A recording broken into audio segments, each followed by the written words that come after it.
Welcome to Refuge Freedom Stories, brought to you by Refuge Ministries Canada.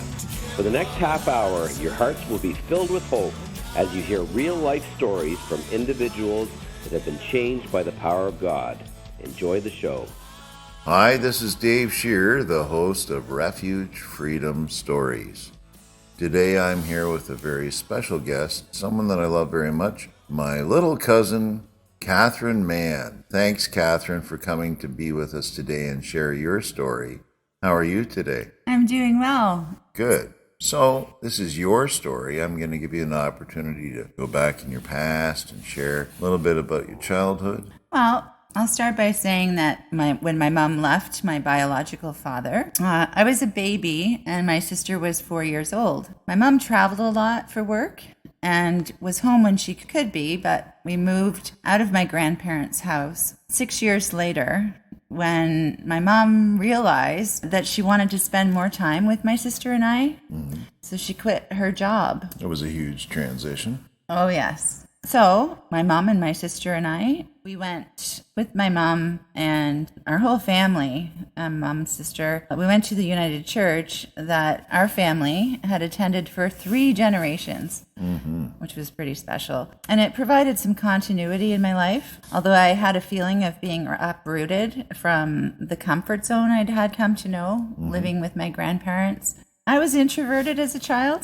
So I'll just say that in keeping with the comfort zone. But I came out of my shell when I was with my cousins, which was all the time. We camping, Christmas time, Sunday dinners, picnics. We were a very close family. You spent a lot of time together. Yes, we did. Great times. And my grandparents were at the helm. You know, so having said that, some of my cousins started attending another church and I didn't feel comfortable going to Sunday school. That wasn't the only reason that I didn't feel comfortable, though. For as long as I can recall, my mom, who was a single parent at that time, got very emotional and cried just after the service began. And I didn't want to leave my mom. I eventually joined the junior choir with my cousins, Charlie and Chris, and I enjoyed the weekly choir practice, and it began to feel like I belonged in those practices, in that practice time. Mom sang in the senior choir, and I can remember falling asleep many times on the church pew waiting for the senior choir to finish their practice.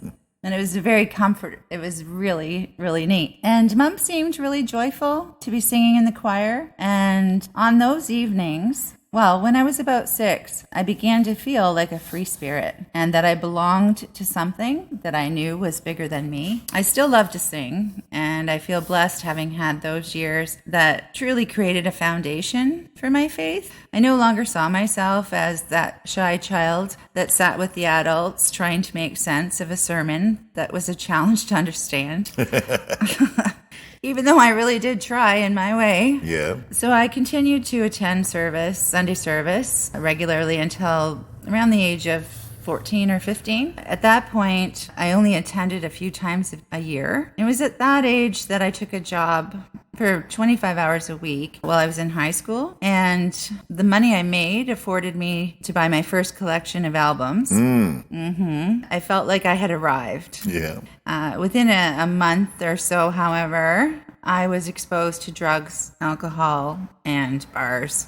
My older sister, Sue, she began to show some signs that she was emotionally distressed at home. She was seldomly home and, in fact, moved out with my biological father for at least a year. So it was at that point my life really changed a lot. I can imagine. Yeah. My mom had remarried and, it was okay. I was happy that they were happy, but there was something missing. And I really felt that I had lost my sister to drugs and alcohol. And then, to my surprise, I was able to buy liquor at 15. Imagine that. Yeah. So I don't know. I continued to get good grades in high school. I involved myself in sports throughout those years. And the one thing that I held dear were the Sunday dinners with my grandparents and my mom and my dad. But I hid my alcohol and drug abuse from my family. By the time I was 23, I had been going out to bars usually from Thursday to Sunday with my girlfriends. So that was, 5 years, long time. And that led to eventually dropping out of college twice.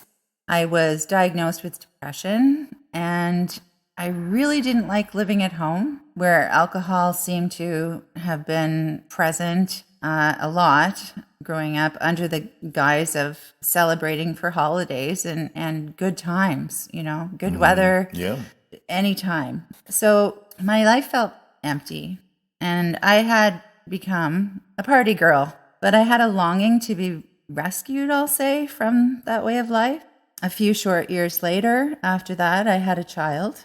I was 27, so a couple years later, and I was delighted at the prospect of starting a family of my own. We bought a house and planned a wedding, and we settled into attending Wesley Knox United Church together. But within 8 months, my daughter's father became verbally and, emotionally and physically abusive. And at that time, I felt alone again. I went against my intuition, my gut, or what I would later come to find out was God whispering in my ear. Mm-hmm. So I was apprehensive about being a single mother, as my mother had been. And I truly thought things could work out if I tried hard enough. Another year later, Samantha's, my daughter's father, and I split up. And wonderful thing is that the next 12 years were the best years of my life. My daughter Samantha filled my days with happiness. And I realized today that I had been blessed with the opportunity to see life through the eyes of my child. I know that I wanted to change the history of an unhealthy family dynamic that I had grown up with. There were times when it was really good and many joyful times, but there was, some chaotic times that I retreated back to wanting to escape from that. So what I found was that I was able to relive my own childhood when I was raising Sam. Mm-hmm. And when Samantha's father and I had split up, it was at that time that I reached out to my minister at Wesley Knox for counseling. Mm-hmm. We had a special bond, and that gave me strength to see myself in a different light.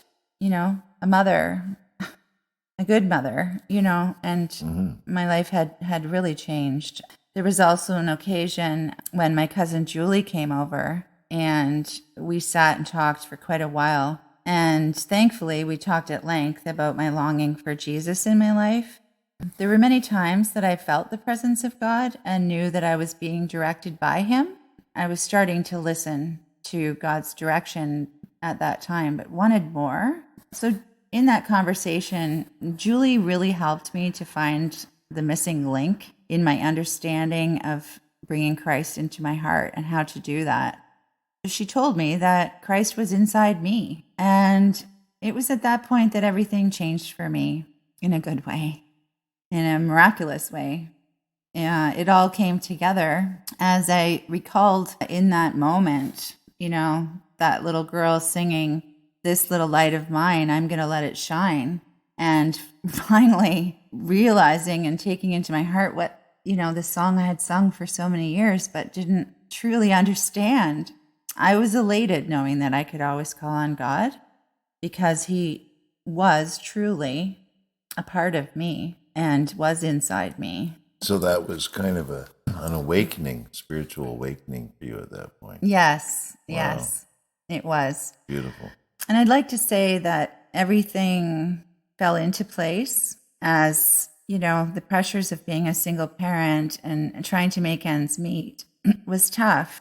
So things were good off and on as far as my wanting to escape through alcoholism. Eventually, it became too much for me to handle. And I used to call that single parent burnout. Well, no, it was what it was I had not continued on a regular basis. There was no maintenance for my beliefs in God and continuing to, every day thank him and every day pray to him. So I still attended church when I could, but I worked in the restaurant business. And on Sundays, it was difficult because I had to work most Sundays. You were scheduled, yeah. Yeah. So, I had to make a hard choice as to whether, leave that job and find another or continue to make ends meet.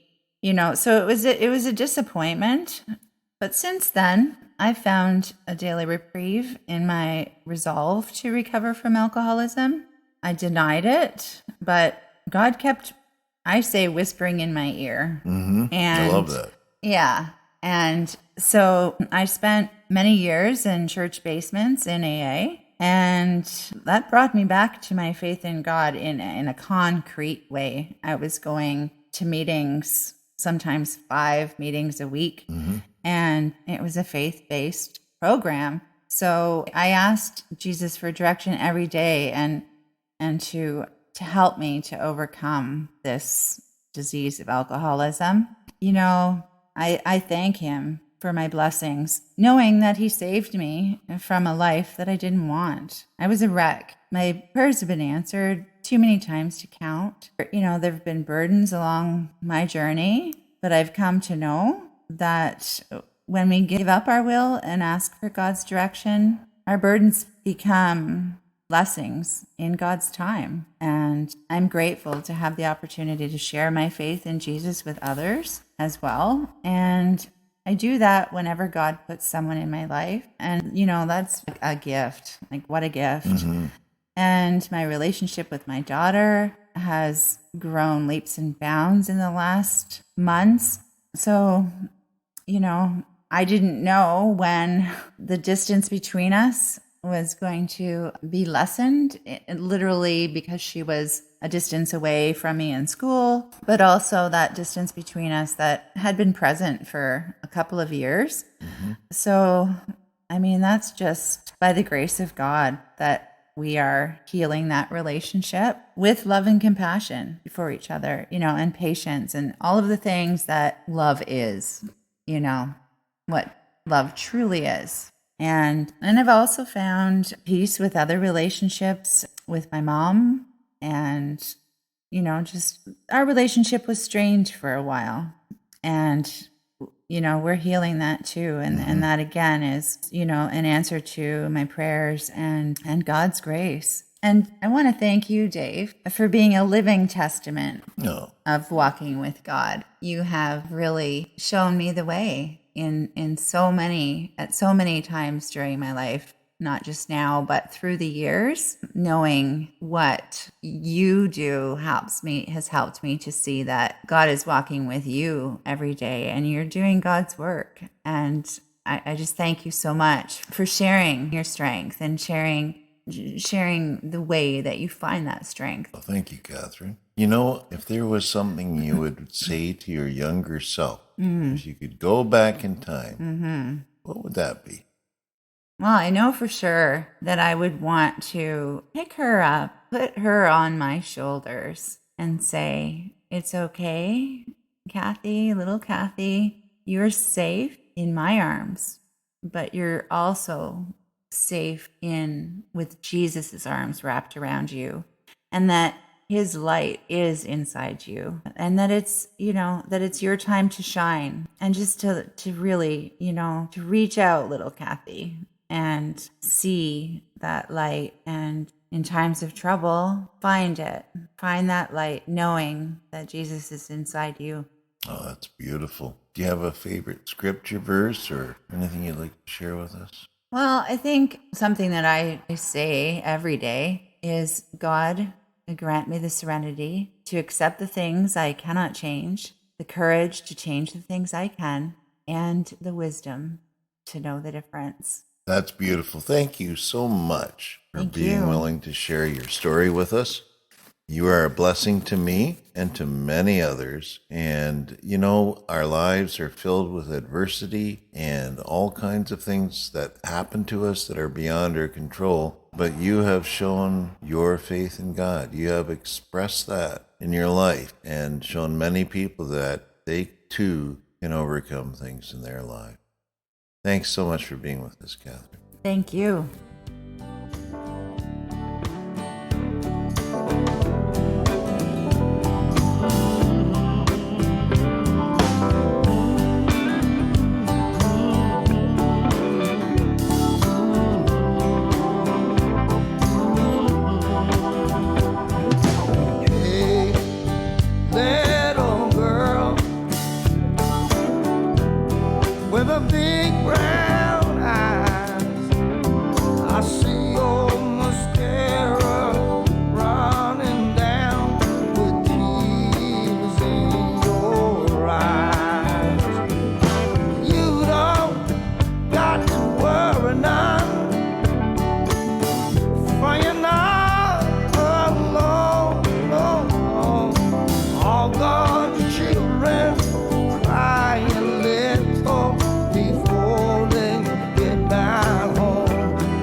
And now a few words from Alan Campbell about Refuge Ministries Canada.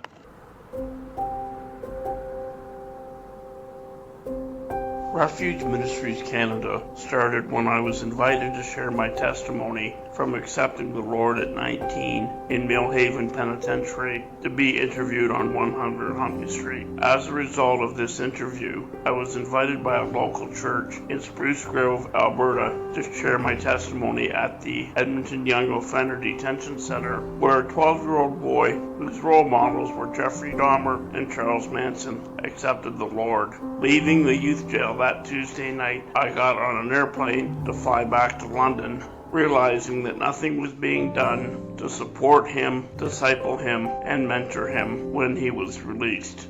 That is how Refuge Ministries Canada started.